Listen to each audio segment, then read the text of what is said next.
लग्नाचे दागिने म्हणजे श्रीमंत पेशवाई दागिने, नाशिकचे सुप्रसिद्ध सराफ मयूर अलंकार सराफ। ताज्या बातम्यांसाठी नाशिक न्यूजच्या YouTube चॅनलला सबस्क्राइब करा आणि बेल आयकॉनला प्रेस करा।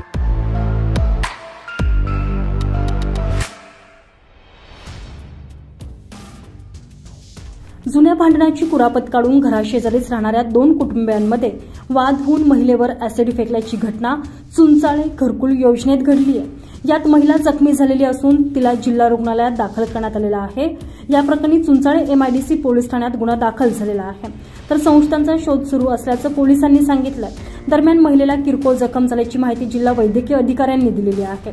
पोलिसांनी दिलेल्या अधिक माहितीनुसार 45 वर्षीय मंगला सुनील ठोके यांच्या फिर्यादीनुसार संशयित मधु पहेलवान हे घराजवळच वास्तव्याला आहेत। संशयितांशी काही दिवसापूर्वीच टपरीवरून भांडण झालेलं होतं आणि तो राग मनात धरून त्याने घरासमोरून जात असताना सोमवारी सायंकाळी 6 वाजेच्या सुमारास वाद घालत ऍसिड सारखा ज्वलनशील पदार्थ फेकला। चेहऱ्यासह पाठीवर तो उडाल्यानं भाजल्याची फिर्याद दिल्यानं पोलिसांनी तातडीनं गुन्हा दाखल केला आहे। दरम्यान या महिलेची प्रकृती बघण्यासाठी चुंचाळे पोलीस ठाण्याचे महिला अधिकाऱ्यांनी वैद्यकीय अधिकाऱ्यांच्या समक्ष तपासणी केलेली आहे।